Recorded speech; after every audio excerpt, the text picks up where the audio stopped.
তব কথামৃতং তপ্ত জীবনম কবিবৃদিতং কলমশাপহম শ্রবণমঙ্গলং শ্রীমদাততম ভুবি গৃণন্তি যে ভুরিদা জনা।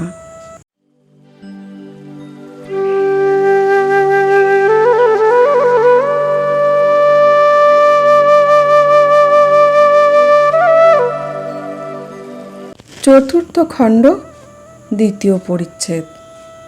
জীব চার থাক, বদ্ধ জীবের লক্ষণ কামিনী কাঞ্চন।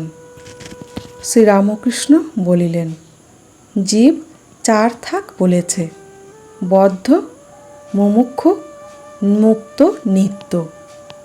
সংসার যেন জালের স্বরূপ, জীব যেন মাছ। ঈশ্বর যার মায়া এই সংসার, তিনি জেলে। জেলের জালে যখন মাছ পড়ে, কতকগুলো মাছ জাল ছিঁড়ে পালাবার অর্থাৎ মুক্ত হবার চেষ্টা করে। এদের মুমুক্ষু জীব বলা যায়। যারা পালাবার চেষ্টা করছে তাদের সকলেই পালাতে পারে না। দু চারটা মাছ ধপাং শব্দ করে পালায়, তখন লোকেরা বলে ওই মাছটা বড় পালিয়ে গেল। এই দু চারটা লোক মুক্ত জীব। কতকগুলি মাছ স্বভাবত এত সাবধান যে কখনো জালে পড়ে না। নারদাদি নিত্য জীব, কখনো সংসার জালে পড়ে না, কিন্তু অধিকাংশ মাছ জালে পড়ে। অথচ এ বোধ নাই যে জালে পড়েছে মরতে হবে। তারা জালে পড়েই জাল শুদ্ধ চোঁচা দৌড় মারে ও একেবারে পাঁকে গিয়ে শরীর লুকোবার চেষ্টা করে। পালাবার কোনো চেষ্টা নাই, বরং আরও পাঁকে গিয়ে পড়ে। এরাই বদ্ধ জীব। জালে এরা রয়েছে, কিন্তু মনে করে হেতাই বেশ আছি। বদ্ধ জীব সংসারে অর্থাৎ কামিনী কাঞ্চনে আসক্ত হয়ে আছে, কলঙ্ক সাগরে মগ্ন হয়ে রয়েছে, কিন্তু মনে করে বেশ আছি। যারা মুমুক্ষু বা মুক্ত, সংসার তাদের পাতকুয়া বোধ হয়, ভালো লাগে না। তাই কেউ কেউ জ্ঞান লাভের পর, ভগবান লাভের পর শরীর ত্যাগ করে, কিন্তু সেরকম শরীর ত্যাগ অনেক দূরের কথা। বদ্ধ জীবের, সংসারী জীবের কোনো মতে হুঁশ আর হয় না। এত দুঃখ, এত দাগা পায়, এত বিপদে পড়ে, তবুও চৈতন্য হয় না। উট কাঁটা ঘাস খেতে বড় ভালোবাসে, কিন্তু যত খায় মুখ দিয়ে রক্ত দরদর করে পড়ে, তবুও সেই কাঁটা ঘাসই খাবে, ছাড়বে না। সংসারী লোক এত শোক তাপ পায়, তবু কিছুদিনের পর যেমন তেমনি। স্ত্রী মরে গেল কি অসতী হলো, তবু আবার বিয়ে করবে। ছেলে মরে গেল, কত শোক পেলে, কিছুদিন পরেই সব ভুলে গেল। সেই ছেলের মা যে শোকে অধীর হয়েছিল, আবার কিছুদিন পরে চুল বাঁধল, গয়না পরল। এরকম লোক মেয়ের বিয়েতে সর্বশান্ত হয়, আবার বছরে বছরে তাদের ছেলে মেয়ে হয়। মোকদ্দমা করে সর্বশান্ত হয়, আবার মোকদ্দমা করে। যা ছেলে হয়েছে তাদেরই খাওয়াতে পারে না, পড়াতে পারে না, ভালো ঘরে রাখতে পারে না, আবার বছরে বছরে ছেলে হয়। আবার কখনো কখনো যেন সাপের ছুঁচো গেলা হয়, গিলতেও পারে না, আবার উগরাতেও পারে না। বদ্ধজীব হয়তো বুঝেছে যে সংসারে কিছুই সার নাই, আমরার কেবল আঁটি আর চামড়া, তবুও ছাড়তে পারে না, তবুও ঈশ্বরের দিকে মন দিতে পারে না। কেশব সেনের একজন আত্মীয় 50 বছর বয়স, দেখি তাস খেলছে, যেন ঈশ্বরের নাম করবার সময় হয় নাই। বদ্ধজীবের আর একটি লক্ষণ আছে, তাকে যদি সংসার থেকে সরিয়ে ভালো জায়গায় রাখা যায় তাহলে হেঁ দিয়ে মারা যাবে। বিষ্ঠার পোকা বিষ্ঠাতেই বেশ আনন্দ, ওইতেই বেশ হৃষ্টপুষ্ট হয়। যদি সেই পোকাকে ভাতের হাঁড়িতে রাখো তাহলে মরে যাবে। সকলে স্তব্ধ। চতুর্থ খণ্ড, তৃতীয় পরিচ্ছেদ। তীব্র বৈরাগ্য ও বদ্ধজীব। বিজয় বলিলেন, বদ্ধজীবের মনের কি অবস্থা হলে মুক্তি হতে পারে? শ্রীরামকৃষ্ণ বলিলেন, ঈশ্বরের কৃপায় তীব্র বৈরাগ্য হলে এই কামিনী কাঞ্চনে আসক্তি থেকে নিস্তার হতে পারে। তীব্র বৈরাগ্য কাকে বলে? হচ্ছে হবে ঈশ্বরের নাম করা যাক, এসব মন্দ বৈরাগ্য। যার তীব্র বৈরাগ্য তার প্রাণ ভগবানের জন্য ব্যাকুল। মার প্রাণ যেমন পেটের ছেলের জন্য ব্যাকুল, যার তীব্র বৈরাগ্য সে ভগবান ভিন্ন আর কিছু চায় না। সংসারকে পাতকুয়া দেখে, তার মনে হয় বুঝি ডুবে গেলুম। আত্মীয়দের কালসাপ দেখে, তাদের কাছ থেকে পালাতে ইচ্ছে হয়, আর পালায়ও। বাড়ির বন্দোবস্ত করি, তারপর ঈশ্বর চিন্তা করব, এ কথা ভাবেই না।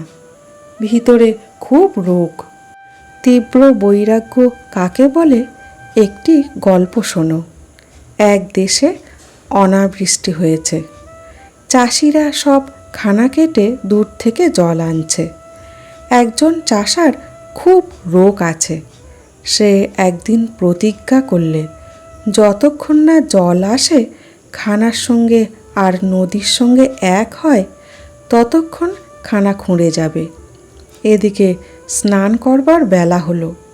গৃহিণী মেয়ের হাতে তেল পাঠিয়ে দিল। মেয়ে বলল, বাবা, বেলা হয়েছে, তেল মেখে নিয়ে ফেলো। সে বললে, তুই যা, আমার এখন কাজ আছে। বেলা 2 প্রহর 1টা হলো। তখনও চাষা মাঠে কাজ করছে। স্নান করার নামটি নাই। তার স্ত্রী তখন মাঠে এসে বললে, এখনও নাও নাই কেন? ভাত জুড়িয়ে গেল। তোমার যে সবই বাড়াবাড়ি, না হয় কাল করবে, কি খেয়ে দেয়েই করবে। গালাগালি দিয়ে চাষা কোদাল হাতে করে তাড়া করলে, আর বললে, তোর আক্কেল নেই? বৃষ্টি হয় নাই, চাষবাস কিছুই হলো না, এবার ছেলেপুলে কি খাবে? না খেয়ে সব মারা যাবি? আমি প্রতিজ্ঞা করেছি মাঠে আজ জল আনব, তবে নাওয়া খাওয়ার কথা কব। স্ত্রী গতিক দেখে দৌড়ে পালিয়ে গেল। চাষা সমস্ত দিন হাড় ভাঙা পরিশ্রম করে সন্ধ্যার সময় খানার সঙ্গে নদীর যোগ করে দিলে। তখন একেবারে বসে দেখতে লাগলো যে নদীর জল মাঠে কলকল করে আসছে। তার মন তখন শান্ত আর আনন্দে পূর্ণ হলো। বাড়ি গিয়ে স্ত্রীকে ডেকে বললে, নে এখন তেল দে আর একটু তামাক সাজ। তারপর নিশ্চিন্ত হয়ে নিয়ে খেয়ে সুখে ভোঁস ভোঁস করে নিদ্রা যেতে লাগলো। এই রোগ তীব্র বৈরাগ্যের উপমা। আর একজন চাষা, সেও মাঠে জল আনছিল। তার স্ত্রী যখন গেল আর বললে, অনেক বেলা হয়েছে, এখন এসো, এত বাড়াবাড়িতে কাজ নাই। তখন সে বেশি উচ্চবাচ্য না করে কোদাল রেখে স্ত্রীকে বললে, তুই যখন বলছিস তো চল। সকলের হাস্য। সে চাষার আর মাঠে জল আনা হলো না। এটি মন্দ বৈরাগ্যের উপমা। খুব রোগ না হলে চাষার যেমন মাঠে জল আসে না, সেইরূপ মানুষের ঈশ্বর লাভ হয় না। চতুর্থ পরিচ্ছেদ। কামিনী কাঞ্চন জন্য দাসত্ব। শ্রীরামকৃষ্ণ বিজয়ের প্রতি বলিলেন, আগে অত আসতে, এখন আসো না কেন? বিজয় বলিলেন, এখানে আসবার খুব ইচ্ছা, কিন্তু আমি স্বাধীন নই, ব্রাহ্ম সমাজের কাজ স্বীকার করেছি। শ্রীরামকৃষ্ণ। কামিনী কাঞ্চনে জীবকে বদ্ধ করে, জীবের স্বাধীনতা যায়। কামিনী থেকেই কাঞ্চনের দরকার, তার জন্য পরের দাসত্ব। স্বাধীনতা চলে যায়, তোমার মনের মতো কাজ করতে পারো না। জয়পুরে গোবিন্দজির পূজারীরা প্রথম প্রথম বিবাহ করে নাই, তখন খুব তেজস্বী ছিল। রাজা একবার ডেকে পাঠিয়েছিলেন, তারা যায় নাই, বলেছিল রাজাকে আসতে বলো। তারপর রাজা ও 5 জনে তাদের বিয়ে দিয়ে দিলেন। তখন রাজার সঙ্গে দেখা করবার জন্য আর কাহারও ডাকতে হলো না, নিজে নিজেই গিয়ে উপস্থিত। মহারাজ আশীর্বাদ করতে এসেছি, এই নির্মাল্য এনেছি, ধারণ করুন। কাজে কাজেই আসতে হয়। আজ ঘর তুলতে হবে, আজ ছেলের অন্নপ্রাশন, আজ হাতে করি, এই সব। 1200 ন্যাড়া আর 1300 নেড়ি, তার সাক্ষী উদম শাড়ি। এ গল্প তো জানো। নিত্যানন্দ গোস্বামীর ছেলে বীরভদ্রের 1300 ন্যাড়া শিষ্য ছিল। তারা যখন সিদ্ধ হয়ে গেল, তখন বীরভদ্রের ভয় হলো। তিনি ভাবতে লাগলেন, এরা সিদ্ধ হলো, লোককে যা বলবে তাই ফলবে, যে দিক দিয়ে যাবে সেই দিকেই ভয়। কেননা লোক না জেনে যদি অপরাধ করে তাদের অনিষ্ট হবে। এই ভেবে বীরভদ্র তাদের বললেন, তোমরা গঙ্গায় গিয়ে সন্ধ্যা আহ্নিক করে এসো। ন্যাড়াদের এত তেজ যে ধ্যান করতে করতে সমাধি হলো। কখন জোয়ার মাথার উপর দিয়ে চলে গেছে হুঁশ নাই। আবার ভাঁটা পড়েছে, তবু ধ্যান ভাঙে না। 1300 মধ্যে 100 বুঝেছিল বীরভদ্র কি বলবেন। গুরুর বাক্য লঙ্ঘন করতে নাই, তাই তারা সরে পড়ল আর বীরভদ্রের সঙ্গে দেখা করলে না। বাকি 1200 দেখা করলে। বীরভদ্র বললেন, এই 1300 নেরই তোমাদের সেবা করবে, তোমরা এদের বিয়ে করো। ওরা বললে, যে আজ্ঞা। কিন্তু আমাদের মধ্যে 100 জন কোথায় চলে গেছে? ওই 1200 এখন প্রত্যেকের সেবাদাসী সঙ্গে থাকতে লাগলো। তখন আর সে তেজ নাই, সে তপস্যার বল নাই। মেয়ে মানুষ সঙ্গে থাকাতে আর সে বল রইল না, কেননা সে সঙ্গে স্বাধীনতা লোপ হয়ে যায়। বিজয়ের প্রতি বলিলেন, তোমরা নিজে নিজে তো দেখছ, পরের কর্ম স্বীকার করে কি হয়ে রয়েছ। আর দেখো, অত পাশ করা কত ইংরাজি পড়া পণ্ডিত মনিবের চাকরি স্বীকার করে তাদের বুট জুতার গোঁজা দুবেলা খায়। এর কারণ কেবল কামিনী। বিয়ে করে নদের হাট বসিয়ে আর হাট তোলবার জো নাই, তাই এত অপমান বোধ, অত দাসত্বের যন্ত্রণা। ঈশ্বর লাভের পর কামিনীকে মাতৃভাবে পূজা। যদি একবার এইরূপ তীব্র বৈরাগ্য হয়ে ঈশ্বর লাভ হয়, তাহলে আর মেয়ে মানুষে আসক্তি থাকে না। ঘরে থাকলেও মেয়ে মানুষে আসক্তি থাকে না, তাদের ভয় থাকে না। যদি একটা চুম্বক পাথর খুব বড় হয় আর একটা সামান্য হয়, তাহলে লোহাকে কোনটা টেনে লবে? বড়টাই টেনে লবে। ঈশ্বর বড় চুম্বক পাথর, তাঁর কাছে কামিনী ছোট চুম্বক পাথর। কামিনী কি করবে? একজন ভক্ত বলিলেন, মহাশয়, মেয়ে মানুষকে কি ঘৃণা করব?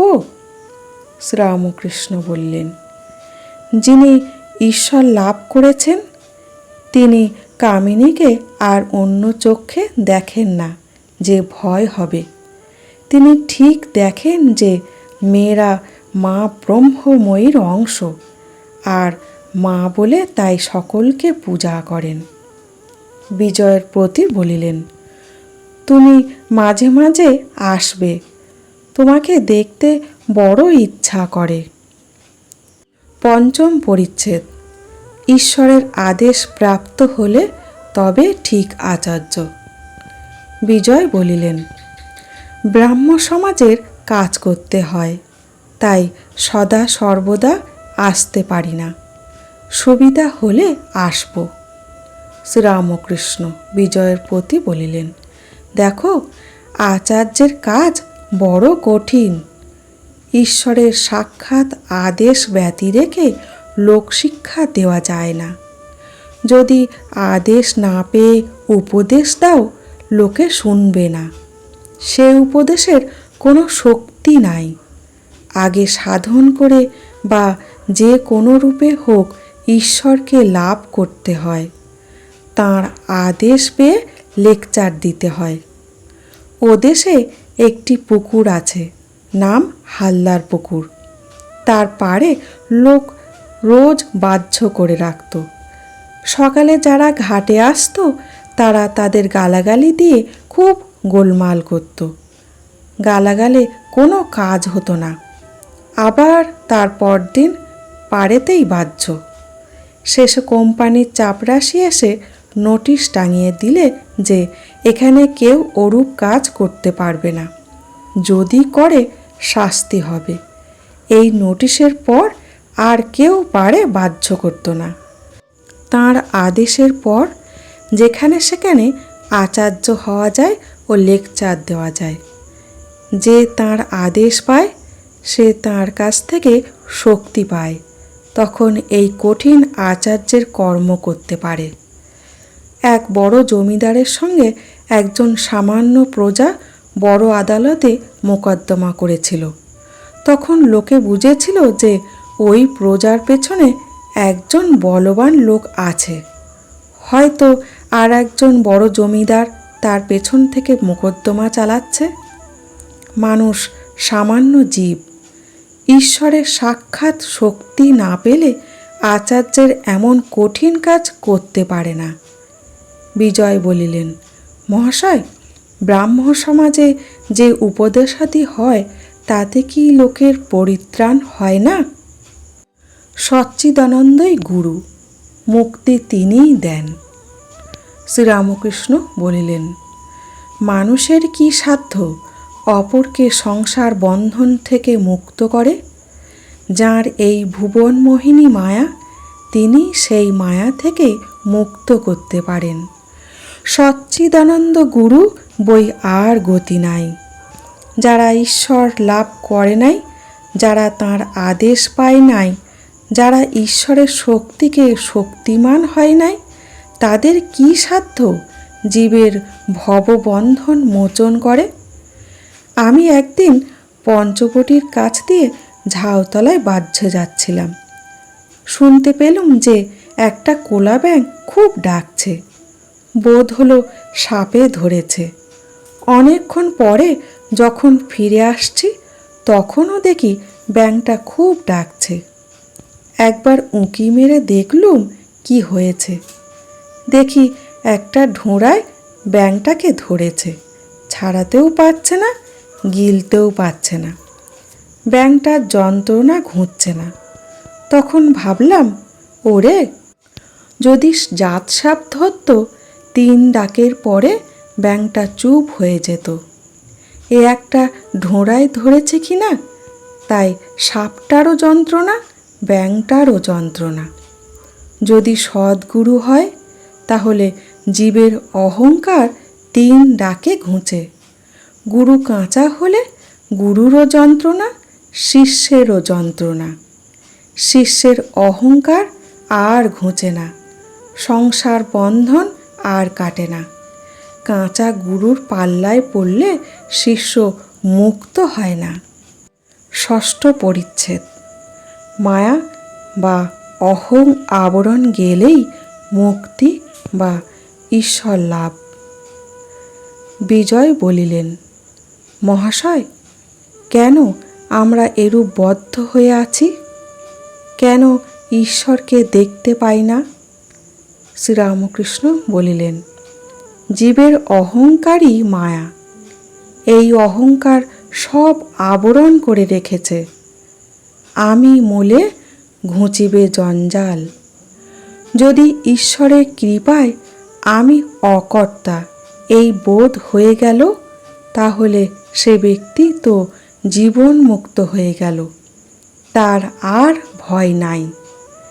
এই মায়া বা অহং যেন মেঘের স্বরূপ। সামান্য মেঘের জন্য সূর্যকে দেখা যায় না। মেঘ সরে গেলেই সূর্যকে দেখা যায়। যদি গুরুর কৃপায় একবার অহং বুদ্ধি যায়, তাহলে ঈশ্বর দর্শন হয়।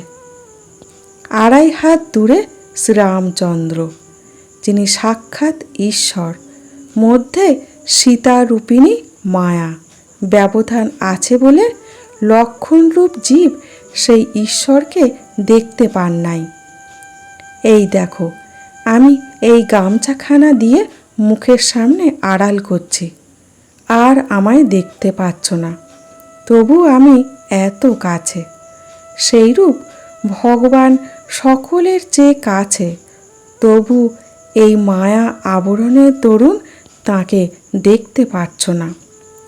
জীব তো সচ্চিদানন্দ স্বরূপ, কিন্তু এই মায়া বা অহংকারে তাদের সব নানা উপাধি হয়ে পড়েছে, আর তারা আপনার স্বরূপ ভুলে গেছে।